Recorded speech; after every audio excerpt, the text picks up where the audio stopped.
the makeup of this team is starting to get to a point where if they do not make it to Arlington, it might be a disappointment.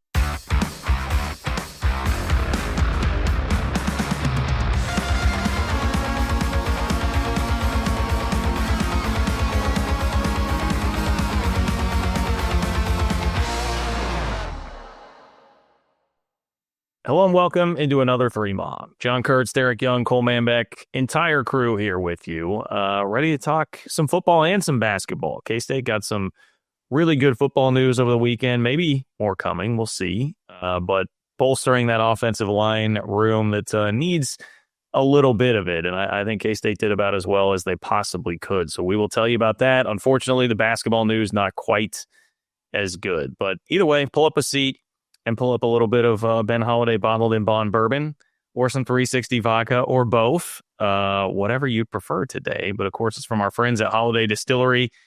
I was watching the KCSN NFL draft coverage out at Holiday Distillery all weekend, which was great, by the way. Tip of the cap to everybody involved there. Really enjoyed it. And look, it's clear that I'm laughing at Nick saying that it was crazy. Yeah, you know, by Saturday, I'm looking at people in costumes and whatever. Eventually, it just blended in, and I started listening to, you know, whatever was being said and kind of had it tuned off in the background. So it was wild, but Holiday Distillery, they're good sports, you know? They host stuff like that. Cole shows up in a Grinch costume sometimes, so we're not totally immune from the costumes ourselves, and Holiday just rolls with the punches. So I think that's about the best thing I could possibly say for them. I wish I knew that everybody was dressing up on Saturday. I could have showed up in the Grinch costume, guys, to the draft party over at Holiday. But it was outstanding. It was outstanding coverage. I mean, I watched it on Thursday night with Kent and Matt, and then Tucker, obviously, Nick helping produce everything. BJ out there. It was great draft coverage, and was enjoying it a lot. Oh, hey, I'm not here for this Josh Briscoe erasure, Cole. He wasn't there when I was watching on Thursday night, or he wasn't on when I was watching. Okay. Yeah, I like Josh Briscoe too, certainly. So it was all outstanding stuff, terrific coverage, and those guys put a ton of work into the draft. I did not. Nick says there was eating bugs. I did not see the eating bugs portion of the program. So, damn, guess I missed that. But anyway, I would highly recommend that if you're a Chiefs fan to go listen in on the podcast feeds, all the analysis that is there and clipped of all the Chiefs draft picks. Maybe we start there, right? No, K-State, pretty good couple of days at the draft with Marquise Siegel getting into the 5th round as well, which was a little bit higher than I anticipated. But Jacob Parrish 3rd, DJ and Marquise Siegel both in the 5th. Yeah, Parrish drafted about where I expected, 2nd, 3rd rounds, what I had heard his range. DJ maybe a little bit lower, especially when you consider how many running backs probably went before him. And then Marquise Siegel probably went a little bit higher than I anticipated. I thought he was probably thinking 6th, 7th round. He goes in the 5th, so good for him as well, and probably gives him more of a shot to make the roster during training camp. So, Marquise kind of reminds me a little bit of a Josh Hayes type of NFL player where people probably don't think of him as this, you know, super duper impact player, but then he hangs around the NFL for several years. Josh Hayes still getting a lot of time with the Tampa Bay Buccaneers, and even Russ East, who was a starter last year for the Los Angeles Rams. Yeah, I mean, and Siegel's going to have a chance to play right away for the 49ers. They have a lot of safety injuries. It was actually just announced this weekend that safety Malik Mustafa is recovering from an ACL. He's not going to be ready for the start of the season now, and I think they were expecting him to be. So they've got multiple safety injuries. Siegel ran the fastest 40 time, I believe, out of any safety at the NFL Combine. Goes in the 5th round, and Chris Kleiman had said from the day he landed at K-State, transferred from North Dakota State, that he was going to be an NFL player. And he hyped him up this last offseason and, you know, told everybody that he'll play in the NFL again and reiterated that. And he's going to play in the NFL. Now, Jacob Parrish in the 3rd round, you know, picked at 84. It was interesting because the Chiefs traded up 10 spots right after that pick to get to 85, and they took the corner out of Cal. And I kind of wondered if Jacob Parrish would have been somebody that they had considered, because it was clear they wanted a corner there. And you know, Parrish and Olathe Kid, I think they had their eyes on him potentially. So that would have been interesting. DJ goes to a good spot in Indianapolis. Yeah, I think he should have went earlier, especially running a 4.43 when you factor in his physicality and pass catching ability. But, he'll be fine. Running backs tend to drop a little farther, and I think he'll have a long career in the NFL. Yeah, as for the guys going to the Chiefs, I mean, it would have been great, and I'd be lying if I said I wasn't rooting for DJ to wind up there. Yeah. However, the Felix and Udike Uzama experience has cooled me a little bit on that idea where it's like, man, then it sucks if things don't go well and you got to deal with all the local rival fans feeling like digging the knife in a little bit deeper than they would if it were not a guy playing for a rival school. So, there was that aspect of it for me too. But Marquise Steele, man, think about the recruiting pitch that these guys have. DY, you just rattled off all those DBs, man. If you're a transfer DB, like there's like a 75% chance if you transfer here as a defensive back that you're going to be a draft pick under this staff. I mean, their track record is just so damn good with that. Yeah, DBs in general, because then now you got Jacob Parrish to add to Rusty East, Josh Hayes, Julius Brent. Yeah. So they're starting to stack that portfolio up quite a bit. Did they have AJ Parker there last year? So he played in the NFL for a bit, I think, too. So, they got quite the Rolodex there.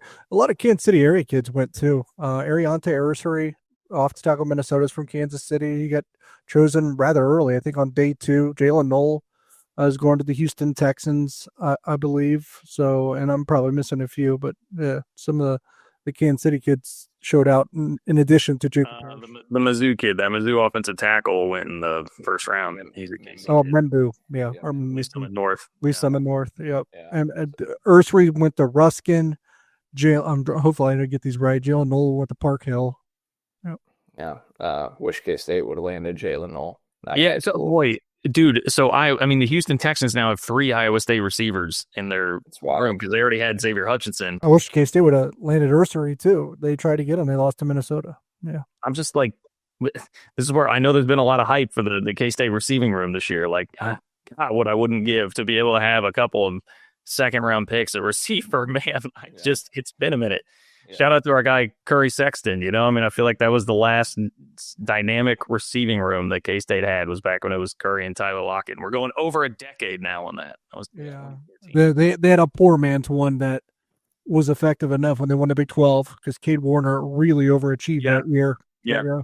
And Malik Knowles, I think he had his best season that year. Yeah, going back to the DB room point, though. Yeah, DB room point at K-State, though. I mean, you're right. AJ Parker, 2019, and he got a run with the Lions.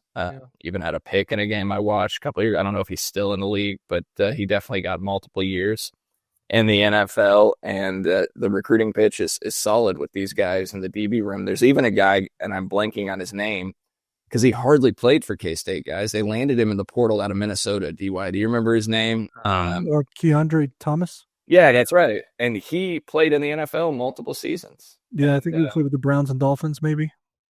I thought he got maybe even a run with the Falcons, but I'm not for sure on that. But he got multiple time in the NFL, and he didn't even hardly play at K-State in his 1 year here. So they put Echo got a little bit of run on the Chiefs practice squad. Yep. Yeah, well, he got in the game, right, John, at the end, DY? Yeah, so, they've had 7-8 guys from the DB room in their 6 years here. And now, by the way, and just another layer of the NFL draft, the Pittsburgh Steelers now have both Skylar Thompson and Will Howard at quarterback. Well, so that's the other thing. By the way, AJ Parker did not play last year, but he played as recently as 23.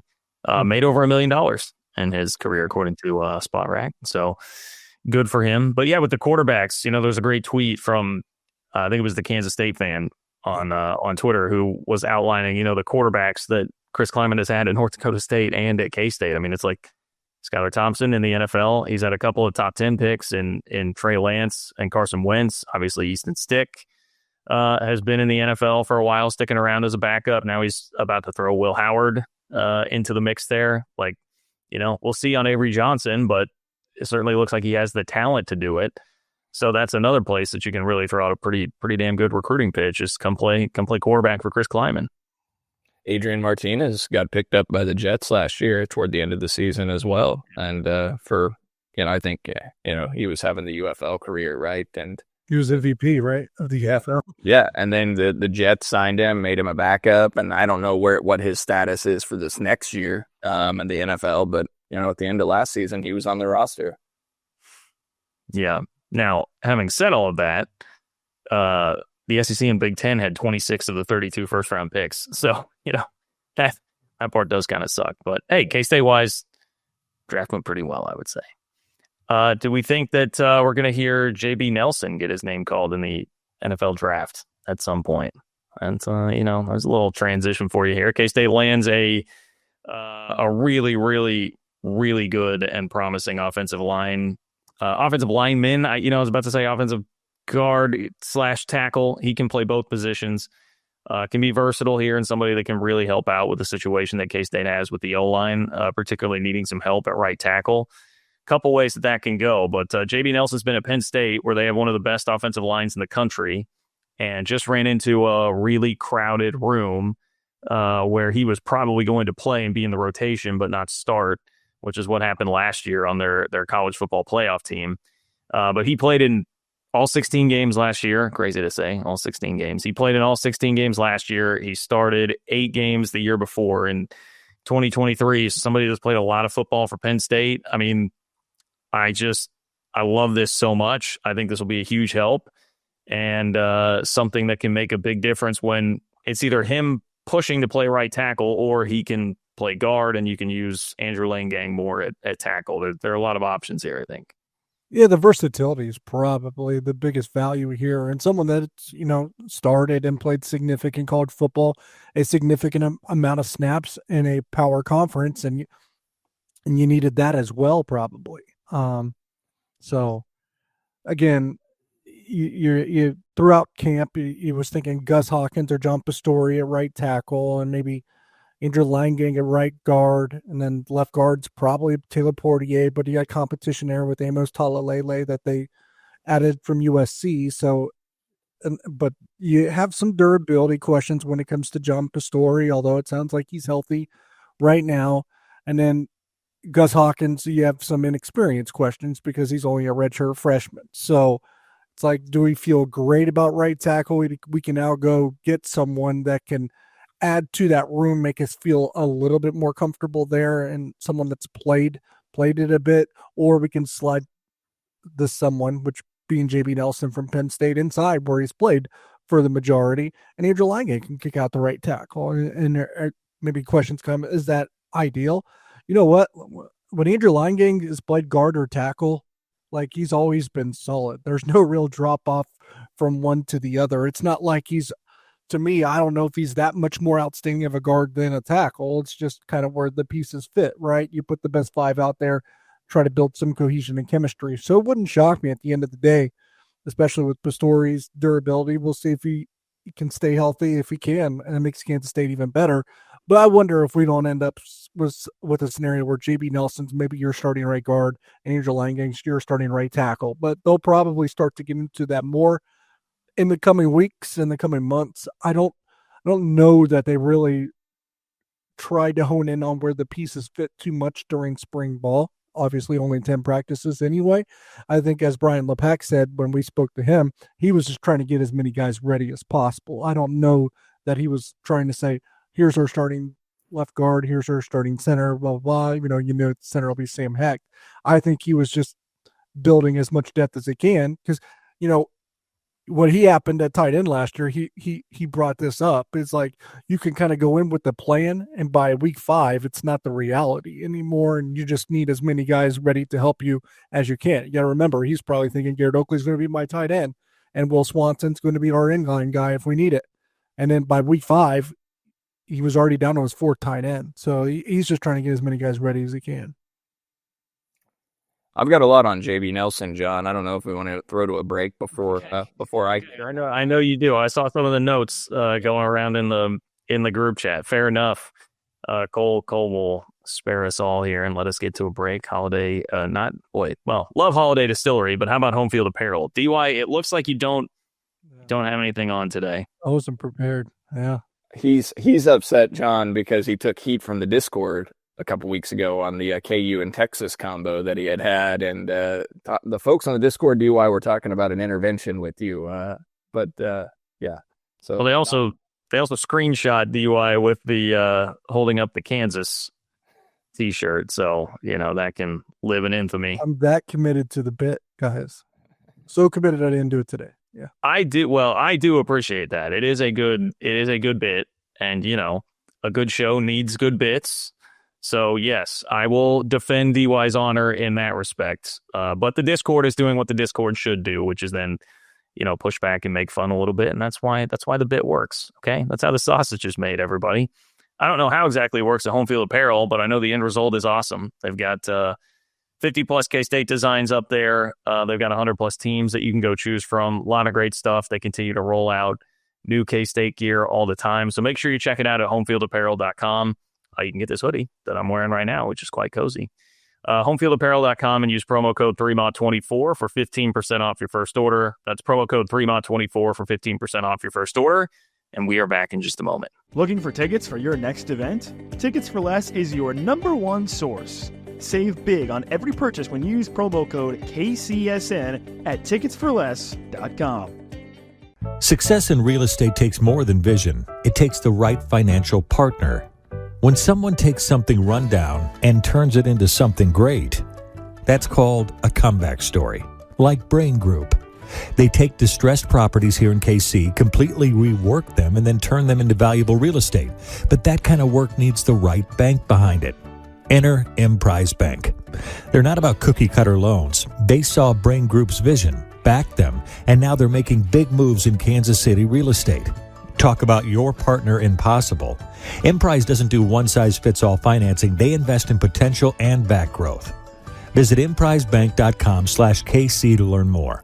Emprise Bank, member FDIC, equal housing lender. Are you ready to win some real cash during the basketball playoffs? Well, check out Pick 6 from DraftKings. When it comes to basketball payouts, DraftKings Pick 6 posterizes the competition, and yeah, that includes prize picks. Hit all of your picks and score higher minimum payouts on Pick 6, plus even more cash if you outscore the competition. Pick 6 is available in most states, including Missouri, California, Texas, Georgia, and more. New players get 50 in Pick 6 credits instantly on just a $5 entry. Here's what you gotta do. Download the DraftKings Pick 6 app now and use code KCSN. That's code KCSN for new customers to play $5, get $50 in Pick 6 credits. Better payouts, bigger wins, only with Pick 6 from DraftKings. The crown is yours. Gambling problem? Call 1-800-GAMBLER. Help is available for problem gambling. Call 888-789-7777 or visit ccpg.org in Connecticut. Must be 18 plus. Age and eligibility restrictions vary by jurisdiction. Pick 6 not available everywhere, including New York and Ontario. Void where prohibited. 1 per new customer. Bonus awarded as non-withdrawable Pick 6 credits that expire in 14 days. Limited time offers. See terms at pick6.draftkings.com/promos. All right, we're talking JB Nelson, K-State's new offensive line commits from Penn State through the transfer portal. Great get in the spring portal for the Cats, and I know he has gotten the Cole Manbeck seal of approval because you dove in instead of hanging out with his family on a nice Sunday. Cole was watching a game between Penn State and who? Iowa. Penn State, Iowa, 2023, September 23rd. Rewatch. So okay, he was watching a Penn State game, not from last year, but from 2 years ago. Random Penn State game against Iowa on a Sunday in April instead of hanging out.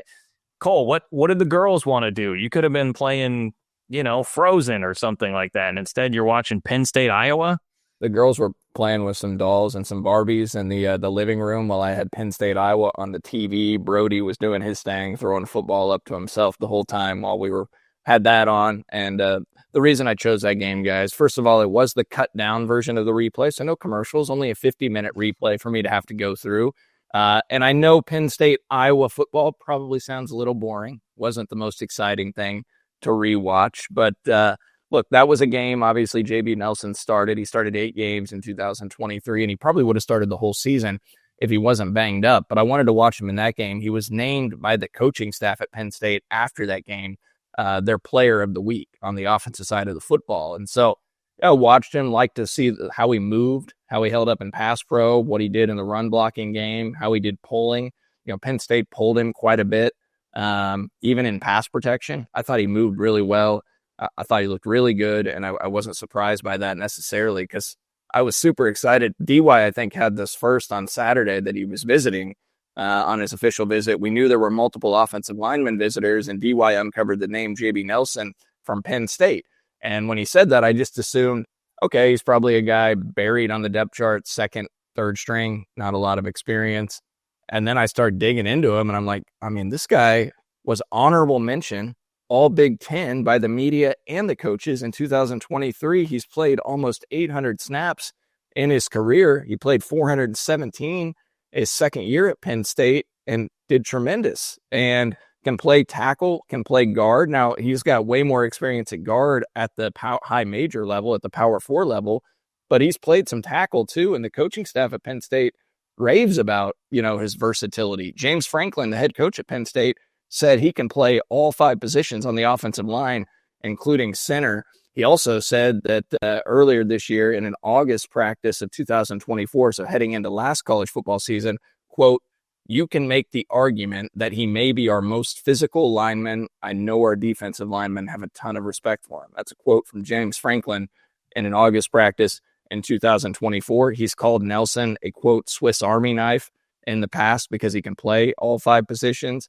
Offensive line coach Phil Troutwine at Penn State was quoted in early April before Nelson actually hit the portal. Quote, "He takes most of the snaps with the ones, but also get some 2s because I want to rotate guys in." So he's been doing both, but he's working his butt off, end quote.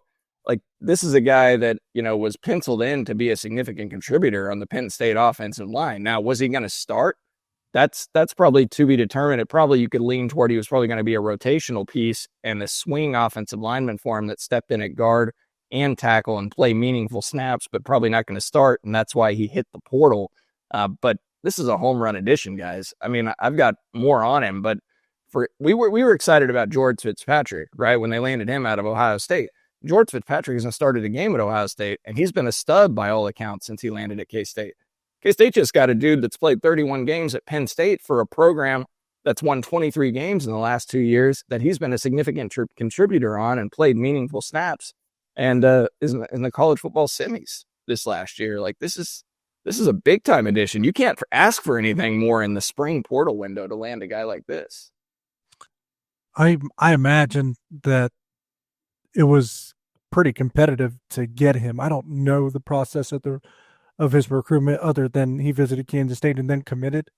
But a guy with his kind of sheet is right, like 8 starts at Penn State, and then over 417 snaps in 2023, over 200 snaps this past season across 16 games. There was a handful of games he didn't play much, but you're not going to find as many bona fide guys like that, especially one.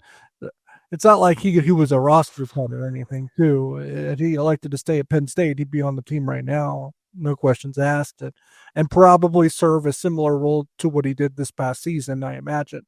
And he's on the best offensive line in America, so you imagine he's in a very competitive environment, the last year or two. So we knew that Kansas State wanted to add help on the offensive line. I didn't think that they would be able to land or secure or even find or identify someone with the Power 4 track record that he has. They exceeded any expectations I had of what I envisioned them landing in an offensive lineman during the spring portal window. They might not even be done. We'll see. They had 3 on campus. The others being Carlos Moore from Elon, and I believe Terrence Enos from Pitt. But J.B. Nelson is incredibly, it exceeds the expectations of what I thought they were going to be able to do. It lifts both the floor and the ceiling for this team. And I was already kind of thinking this because you guys know how I've thought about it since, it's been over a year, where going into last year, I wasn't as high, maybe gushing over Kansas State as some, just because I was like, man, all the significant contributors that they're going to count on for the most part are going to be playing their first real year of college football. Well, now all those guys are back for a second year because we could talk about it more, but they executed a perfect portal plan. Not only did they land a great offensive lineman in JB Nelson from Penn State, they kept everyone once again that they wanted to keep. So you're getting all these guys back for their second year of meaningful snaps in college football. And plus, you're adding dudes like JB Nelson, Jaron Bradley, and Jerron Tibbs. The makeup of this team is starting to get to a point where if they do not make it to Arlington, it might be a disappointment. Well, you make a great point that we should bring up. I mean, the portal is now closed. So they made it through without any big additions, any big surprise of somebody hitting the portal, which another year, that is pretty huge. And we know, I mean, don't know that we can drop specifics, but we know that there were people fishing around, right? They were having to fend people off. Tennessee and Avery Johnson, we know that was out there. That Tennessee was desperate for a quarterback. And you got to think tight ends and defensive ends, two rooms that are stacked, had guys that were probably getting meddled with at least a little bit as well. Really, any significant. You look at some of these teams are adding, and who they end up with. It's like that some of these Kansas State players got a call before that guy they ended up with too because they're better. Yeah, we know guys were tampered with. We're trying to be lured in. And K-State, once again, has been highly successful at roster retention and keeping the guys that, they wanted to keep. I mean, guys, who would you say K-State in the last 2-3 years has lost that they really, really coveted and wanted to keep? It was the winter window where it sparked Chris Kleiman to go out and get a GM, which has changed everything, by the way, is when he lost... What was it? Kobe Savage. There was 3 or 4 that he lost in that winter window. Yeah, I mean, Kobe Savage, I think, would be the one. That's the number one on the list. Wilkie was a mutual, but there was 2 or 3 in that window where it's like they kind of felt like they got caught and felt like they just were unprepared. I think they looked in the mirror and said, we got to fix this. And what they do, they go get a GM, they create this department, they keep their finger on the pulse, they have more meetings about this type of stuff, they convene with their players more often so that they have a pulse of who's getting what and when and who might be getting lured in and and stuff like this. They just have a complete understanding of what's going on. Like we could say, we know that they are aware of things and they put a stop to it before it can even happen. They're on top of it. And that's part of why I've written about it. I think we've talked about it. I wish basketball had a little bit of the same process when it maybe comes to a general manager, like you see a lot of basketball programs going to now, by the way. Yeah. Shout out to Clint Brown. He's done a really nice job since he became the GM, essentially, of K-State football, and they're super organized. And have gotten out in front of a lot of these, to your point, DY. I'll just add a couple more things real quick on JB Nelson. Hang on one second. Nate Matlack, was Nate Matlack in that window? That's right. They wanted to keep Nate Matlack. But and to be honest, I was kind of like iffy of why, and then he went out and had a freaking awesome year at Pitt that following season. Yeah. Good call outs, guys. I blanked on a couple of those. But that's what sparked them shifting their philosophy and how they do things. Yeah.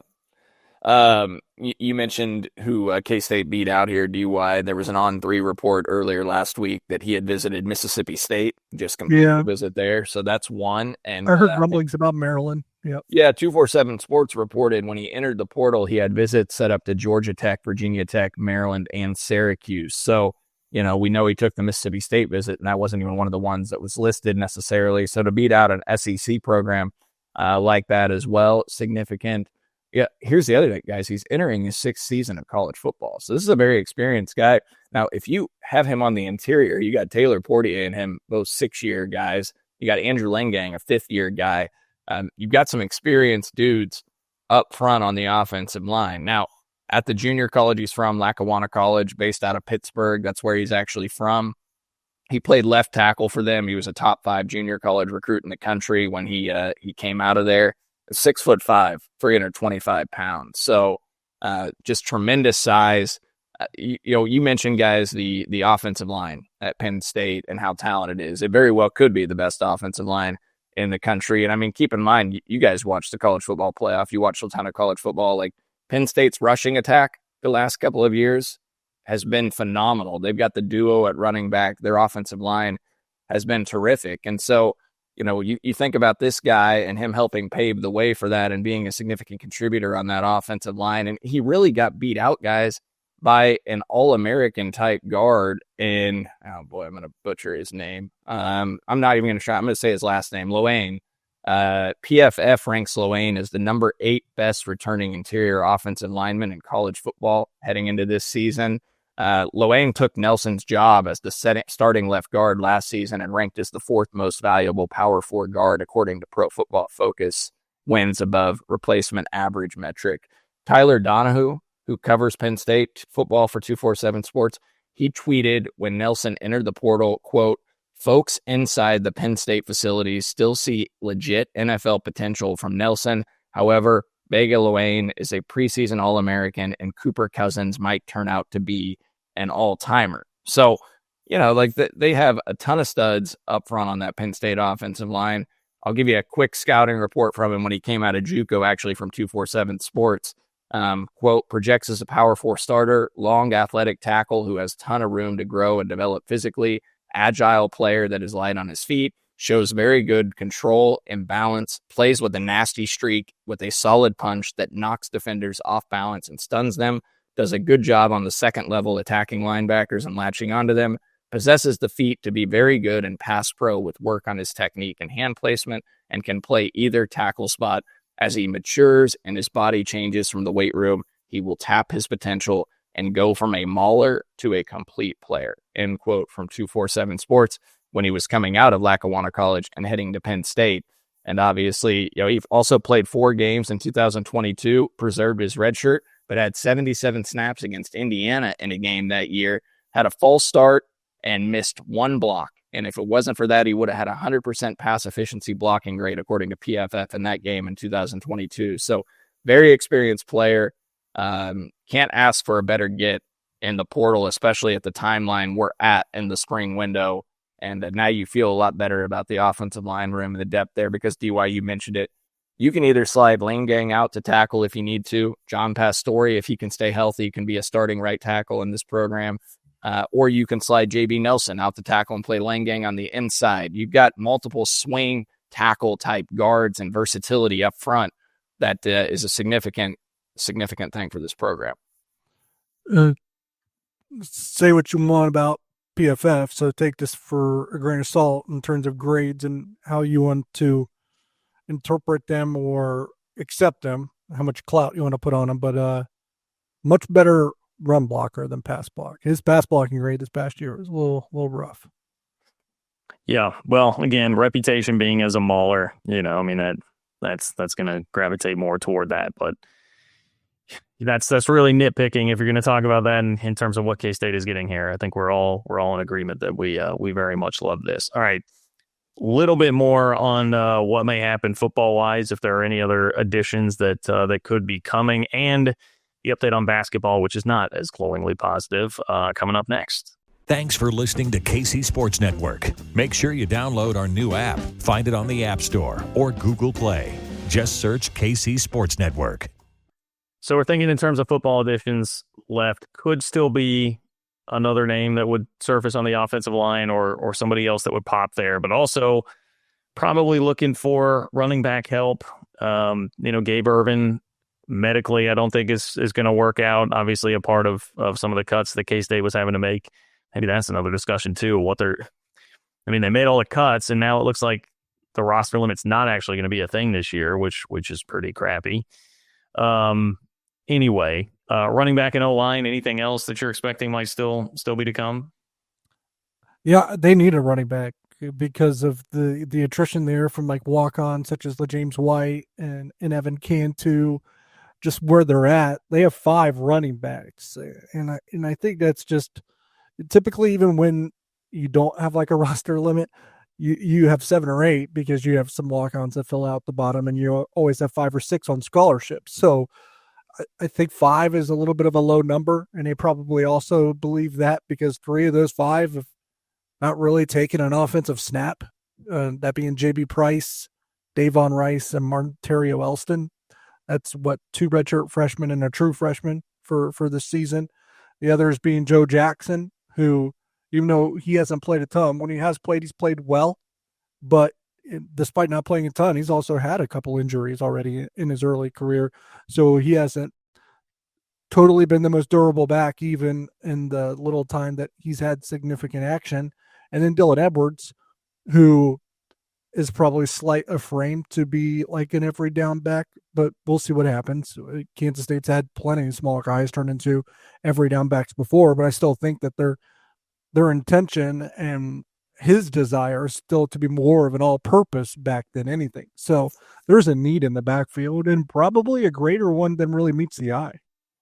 And it's clear that the priority, based off what we've heard, is a bigger physical running back that's different than what they have in terms of size and stature in Dylan Edwards and Joe Jackson. So they want that guy that can be potentially a short yardage back or a goal line type back that can get you those 1 or 2 difficult yards when you need him and take some of the blows off running right up the middle in the A gap on those guys. And there are options out there in the portal that I think they feel decent about. So yeah, I'd be surprised if they don't land a decent option as kind of that third running back. Probably this week. And I'll say this, and I know it might like stun people. There's a chance that this running back that they add gets significant time. Because what if Joe Jackson gets hurt? You know what I mean? Like there's an opportunity here.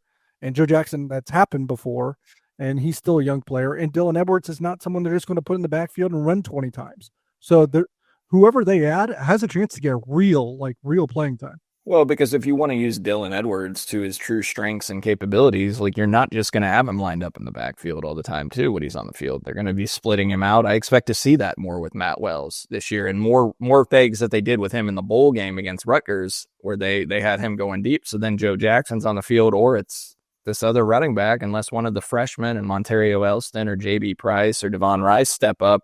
You know, this guy that they land eventually could be a veteran piece that does get meaningful snaps for sure. Yeah. Look, I think they're in a good spot. I would agree with all of that. And I think I don't mean to pounce on Gabe Ervin here, especially when injuries really derailed his career, but I feel like they've got a chance to potentially upgrade there too. Ervin was a guy who had been around Nebraska, but just had not played much. And it's not like Nebraska has been a program setting the world on fire at all. So, yeah. Well, and based on this staff's track record, I think you just trust them in the portal. I think that's the other thing too. They've been really solid at finding guys that fit. Not even just this year, going back 2, 3, 4 years. They've been pretty ruthlessly efficient, I would say, with the portal. So I would trust that they're going to land somebody pretty solid here. Ruthless is probably a good word here too, because let's be honest, they added 2 transfers in December, January period, and they were not afraid to cut bait with them as soon as April, and that takes some ruthlessness. Yeah. True. I mean, you got to have it. Yeah.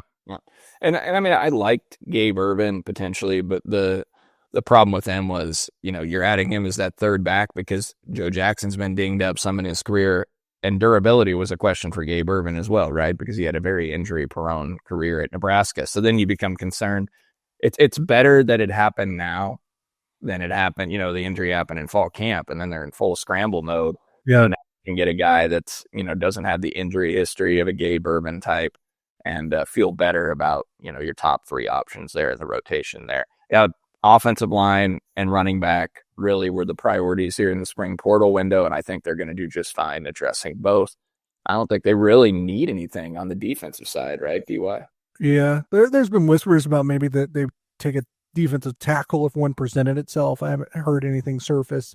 Back to Gabe Ervin, nothing against him, but in hindsight, looking at it, and this is just the one area where I might be just a tad bit critical here of football, because I don't want to be, consider this the sunshine and rainbows everything, but in hindsight, it does kind of look silly that you were trying to maybe solve durability with another guy that had questionable durability. Yeah.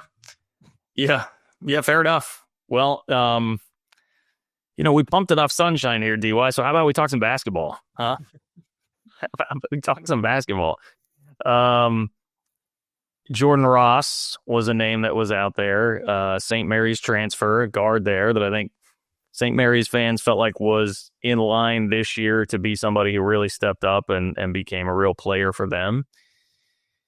it looked like K-State had kind of the inside track there for a while, and then seems like it fell apart at the final hour, and now Georgia is the rumored destination for him. So, we're getting late here, and I know this was a contentious topic on the Discord, patreon.com/3maw, if you'd like to join that Discord. The Discord did not seem to like Jordan Ross all that much. Cole and I were trying to defend this, like, hey, I mean, at this stage in the game, guys, like, I mean, first of all, look at the competition for him. There are some pretty good schools that are also after him, and like, what are the alternatives this late? I have my doubts that you're going to find somebody better than him. So it's unfortunate that it did apparently fall apart here. I'll put it that way. What's the phrase that some people say? They talk about it actually be with Gaines. It's getting late early. That's kind of what it feels like here for Kansas State basketball.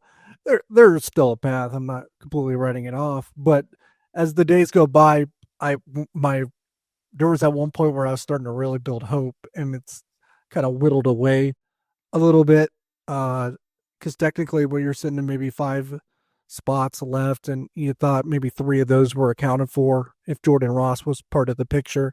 Now it doesn't look like he's part of the pictures, and the international guys, you're just kind of hoping and praying that those don't get sideways too, like what seems to be what happened with Jordan Ross. So a little blind faith in the international stuff, but you still have multiple spots that you're still trying to fill.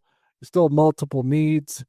I loved the idea of Baba Miller, the transfer from FAU that they chased last year, because he is perfect for what they seem to be building and what they needed still to kind of put the puzzle together. But there's just been no really traction. It doesn't seem a lot linking or connecting the two sides. And I guess maybe not too surprising. They chased him last year, didn't get him. Are you really in a better spot now? Probably not.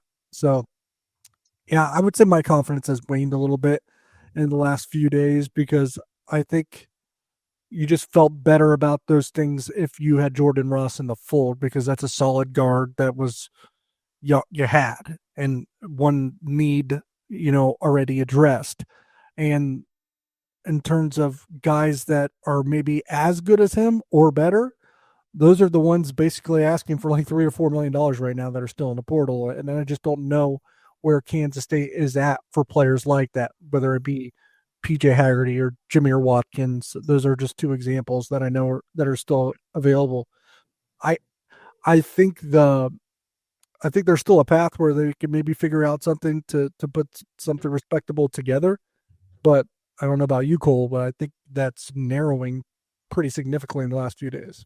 Yeah, definitely concerning. John, let the record show, I never supported Jordan Ross. I always thought he was trash. So now that he's headed to Georgia, in all likelihood, I'm out on him. Now, it was funny that, it felt like our Discord didn't want Jordan Ross, and that was largely the consensus. But then when it ended up getting rumored that he was going to Georgia, everybody was like, oh my gosh, like, what happened now? It was, but look, here's the thing. There were also some people that were reacting like, good, like, we dodged one there because Jordan Ross isn't that good. And my message to them, and I think, John, you reiterated this on the Discord, was like, good luck finding another option that's any better at this point. Like, it's going to cost a ton of money to find a guy.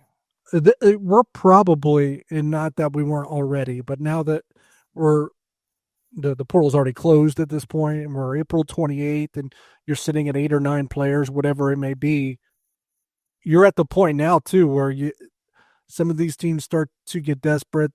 This is like the overpaying period, really, in my opinion. That's where I get concerned. You have 100%. This is the overpay period.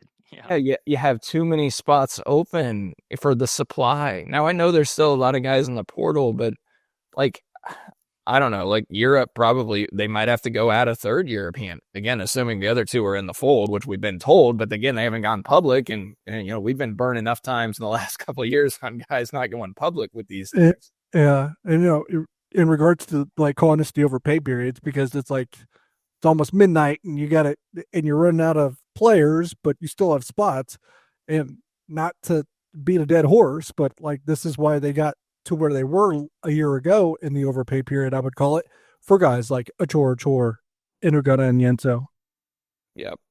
Yeah, you definitely don't want to be in that situation again. And there's also not the option this year, DY, to lure like a grad transfer in later. The grad transfers all had to be in at the same time as any other portal. The deadline was the same across the board. So there's no more transfers that can happen. Now, again, somebody can enter and challenge a judge, probably. Whatever. Yeah, we'll see. The player pool is what it is right now. Yeah. Yeah. You're not like when you miss on a guy that you think you're probably going to get, you can't just now at this point go and be like, all right, well, we'll just go lure somebody else in.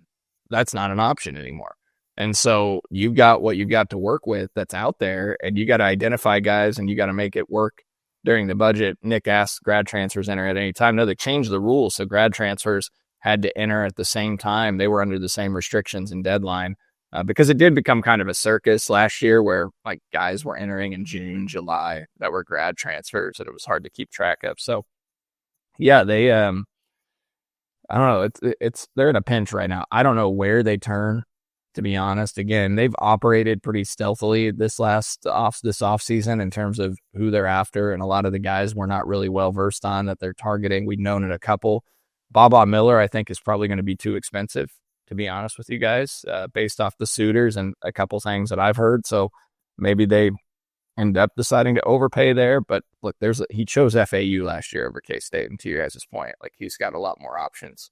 He chose FAU over K-State. Now he has more options, and K-State's probably in a worse off point. Like last year, you could still say, well, you almost made the NCAA tournament, and we made the Elite Eight the year before. Now you're another year removed from that. Yeah. Yeah, I was never somebody that was counting on Baba being somebody that was coming after last year. I mean, how badly we were told that K-State wanted him and how hard they pushed for him. And then, for him to go to FAU, I don't know that that's going to be a thing. So. Well, and Trilly, I mean, I guess like I shouldn't repeat what Trilly's only put on his because that's his information. There is a couple like a transfer big in another player, maybe being a potential package deal. To be honest, I think I can speak for all three of us, is that we haven't heard that connection ourselves. Yeah, we haven't heard it. Now, Trilly's usually got pretty solid info on this stuff, but again, like the school they're rumored to be going up against is NC State and Will Wade, right? So talking about overpaying, they're going to drive the price up regardless if they're involved. And even the way Trilly said it didn't even seem like a done deal. No. And that's the other thing, like, you got Will Wade now at NC State, not McNeese State. So, like, you got another big fish there out in the sea that's, like, spending big on guys. NC State wasn't really a threat in the portal in past years. Now they got a coach that gets everybody bought in, that can recruit. So they're landing significant talent, and it sounds like they may be the front runners on Darian Williams from Texas Tech. Yeah. I mean, you guys have outlined it pretty well. I will believe it when I see it. I guess at least the good news is, I mean, there's confirmation that they do at least have new targets in mind. But yeah, it's hard to be. It just all makes me feel so uneasy because we come back to the Euros. I mean, I'm just like, I mean, what happens if one or two of the Euros that you think that you have locked up fails at this point? Like, I don't know what you do. Even if you have those two, and that's Elias Repeak and Andre Kostic, what I would say is you still have 3 or 4 spots left to fill after that. And like, this is basically the summary of what we just said. You're running out of options. Yeah. I mean, better hope that maybe David Castillo takes a big step forward this offseason. I like Nate Johnson. They just don't have enough yet. Yeah. Yeah. Well, but I think we're like counting on right now the fact that we just don't include Castillo really as a part of the calculus here. He was a 4-star recruit. If he can take a big step this offseason, that would sure help out a lot. Yeah, and if Moby Ikegaruke could become the next Quincy Acey, like I'd called him Diet Quincy Acey, there you go. You start to get the pieces working. No, I mean they've got some massive holes to fill. Yeah, they don't have enough talent yet. But what they do have that I appreciate that I don't think they had last year is some toughness, grittiness to them. Like these guys they kind of got a hard working bunch. And last year, no one would have accused that team of being gritty or hardworking for the most part. Well, that's Jordan Ross would have helped out a lot with that too. I mean, he was a really good defender. Yeah, he would have blended in pretty well with what the fabric of this team currently is. You guys think we get a staff change announcement before the season, or just gonna look at the bench and see who's there on the first exhibition game? I mean, I think we know of at least one guy that's likely going to be on the staff, but again, don't know the roles. And it's just interesting that there's been such a delay in announcing. I mean, the Uric stuff just kind of went Texas took 2 weeks to announce him after we already knew he was going there. I know there's contracts and everything that have to go through, but it's just kind of bizarre. I mean, I think we sat on the first show at the start of April. We were like, they got to announce it this week. They need to. You've done this before, and let me just rephrase. You said that, and I said they have to do it. They didn't do it. I didn't say they had to do it because I knew they weren't going to do it. We were saying that it would make it that they probably needed to know who was in the group before that first trade before the portal opened, I think, or something in the nature of maybe before the dead period was finished. Yeah. But reflecting on it, and I think I said this on another show that we recorded at one point. Remember how deliberate they were about announcing Rodney Perry when they first got hired? So I don't know. They don't ever really seem to be in a hurry in terms of this kind of stuff. You guys excited to watch the Doug McDaniel era at Memphis? That seems like a match made in something. Should be a really well organized machine over there. So I'll be tuning in. Penny Hardaway is known to get guys in line, Yeah, I guess go get PJ Haggerty, right? K-State. That's what I said. Yeah, Cole, you pay half the bill. Well, that would be your 2025 Coleman Hawkins, because it's just the inflated price. It would cost twice as much, but it would be I think he would be more impactful, but but price wise, if we're talking.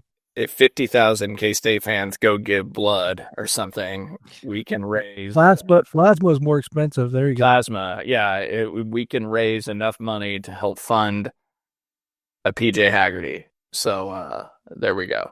They could use a PJ Haggerty. I wouldn't hold my breath. He's more of a combo guard too, which but I think you can get by with combo guard. Yeah, you can with his talent level, but also wonder about the teammate characteristics and the headache there, to be honest, when his dad's listing out demands like he needs to play point guard. We want $4 million. Not sure that. Maybe Jameer Watkins is better, but he's even less. He's working out in LA right now for the NBA. I saw that. So RJ Lewis, who knows where that's going. Don't know. Don't have any names for anybody. Yeah, go Cats. Any other hoops thoughts before we get out of here? Path's narrowing, but we'll see. Yeah. Okay. Baseball 1, 2, or 3. Cole. Shut up, John. That was awful yesterday. What a disgrace that they didn't sweep Houston. You lose a game and the RPI's in the hundreds, and that they had to sweep Houston in my mind. So that's a bad loss. And 4 hit batters in the last 4 innings. What I've become accustomed to seeing. So lack of fundamentals. Need to get things corrected. So 2 or 3 for Houston was a necessity, but you really needed a sweep. Now you got to go win at BYU a series. I don't talk K-State baseball anymore, guys. You just did. Oh. Yeah, which means they'll go get swept at BYU and lose at Nebraska because I did bring them up. So. Okay, well, I was just trying to turn that mojo around. All right. Yeah. Okay. Sorry for bringing it up, everybody. My apologies. My apologies to Holiday Distillery. My apologies to Home Field Apparel. Anybody associated with this show. We have not been very good luck for baseball this year, for sure. That's going to do it for us. Appreciate Nick Springer. Thank you to Derek Young, Cole Manbeck, for all those boys. I'm John Kurtz. Thanks for listening to another edition of 3 Mom. We'll talk to you soon.